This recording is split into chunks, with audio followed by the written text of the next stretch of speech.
Will parents be notified if their child is involved in a Tier 1 or Tier 2 intervention?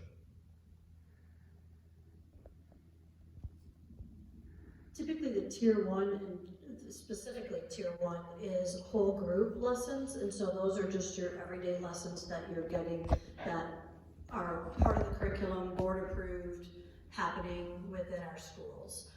So that's a Tier 1. If it's a Tier 2, for example, if we're looking at academics, well, let's keep it at mental health. I know when Cindy does a Tier 2 grief group, those parents sign their children up for those groups.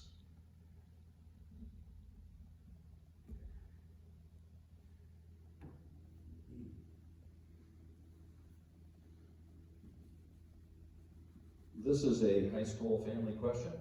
I have tried to partner with my school's counselor. She told me she is too busy to know my child because her caseload is too high. My son is a junior and we need guidance.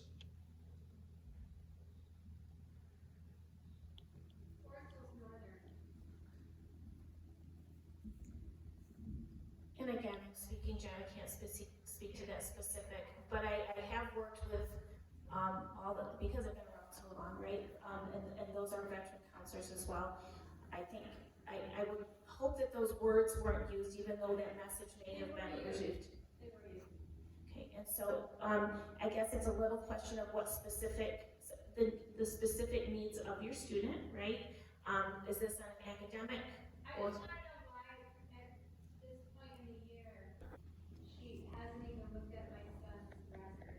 so we're talking an academic piece. I'm given an appointment with her at conferences, and I would at least thought she would have liked to look at his file.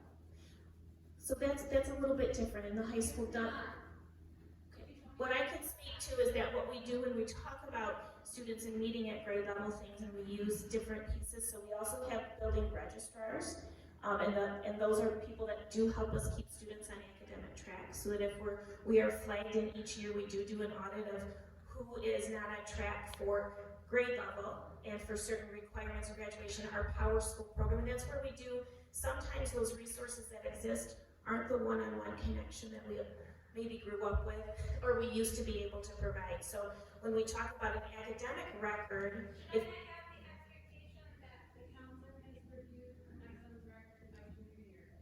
it depends what portion of the record and what the need is, right? We do not look through individual files until maybe there is a need to say, hey, is there a pattern of behavior? I don't look through, I do not look through, don't have the ability, nor is it the best use of time in terms of saying I am going to look through, it's called the CA60, the file. I'm done, thank you. Okay. Well, and again, I'll say that it's important when you're struggling with these issues with individuals that you reach out to school administration, and then there's in any organization, ladies and gentlemen, any organization, there's a tiered structure to follow. Forest Hills has an outstanding way of processing by a tiered system. We won't argue that fact. You have your opinions, but if you follow the chain of command, there are ways to get your answers and your situation solved. Are you aware, next question panel, are you aware the FHPS kids simply use their MacBooks to text? That's why their phones aren't out. Well, we don't have a representative from FHN here this evening, but I don't know if any of our panelists can talk about that.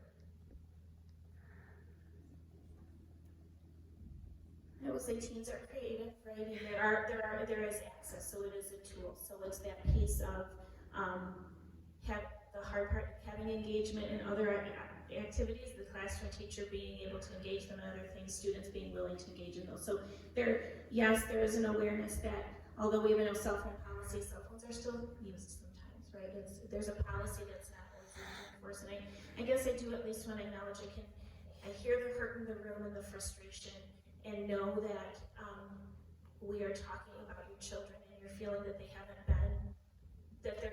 been supported as they should be. So what I would say is, because I can't speak, for those individual steps, is that to try again, and maybe not, okay.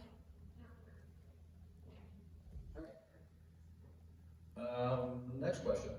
What are schools doing to prevent bullying among the district, around the district? Are there district policies to prevent this and act to create long-term solutions for climate and well-being of students? I think there's hopefully a couple of you on the panel that can respond to that. I'll jump in real quickly, I guess, as an elementary person. We start when they're little. And try to really teach kindness, teach respect, teach acceptance, teach communication. I tell my kids, let's use I statements. I don't like it when, we try to really work very, very hard at that when they're little. Does that mean it's going to be perfect? No, of course not. They still make their choices.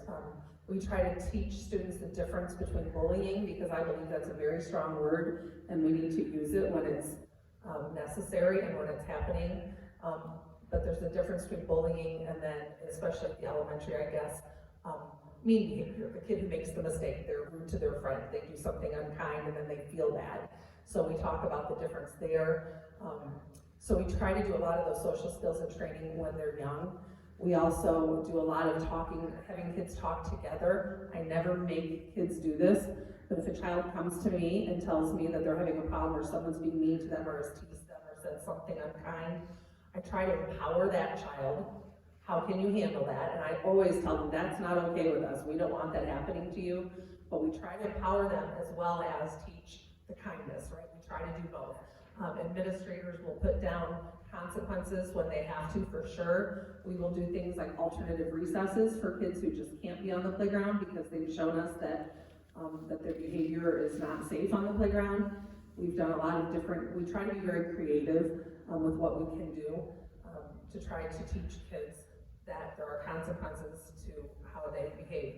Today, talking to those third graders, I said one of the main things I don't want to hear from kids is like, why is it wrong to do this? And sometimes they'll say, well, you'll get in trouble. I was like, well, you might, and you probably will, but that's not the main reason. The main reason is, look at your friend's face.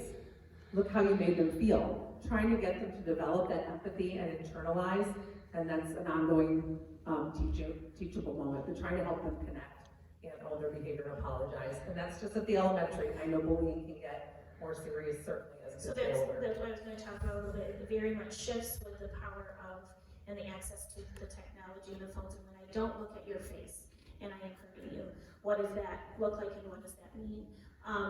And so I think we do not have programming, set programming in terms of saying, hey, this is our intended program. What I will say, what exists is that the acronym of PRIDE and what is that looking like in terms of our PBIS interventions that are happening at the school. And that's been slower to start at the high school level, but it is there now in terms of a systemic piece. But we always address when students, and a lot of times, yes, a student will come and share, but that is a difficult thing to do, to say, hey, I'm hurting, what is this? But a lot of times we have peers that are coming in and saying, I'm worried about, or I've noticed this. And so we do take those are always taken seriously. And a lot of times that's what leads to the restorative work. It's not always. If a student is not wanting to or willing to, interact with, and you can understand the why, right? That they feel like it's going to get worse if I bring it forward. It's going to get worse if I try to confront it. The student's going to be worse if I talk to an administrator. So that's what we work on navigating, but it's never then just dropped if a student says this is happening, and there's ongoing then connection to see if we can move it to the next level. I can speak at the middle level. The thing I love about middle school children is their brains are not fully developed. Bad news, it doesn't happen until about age 26.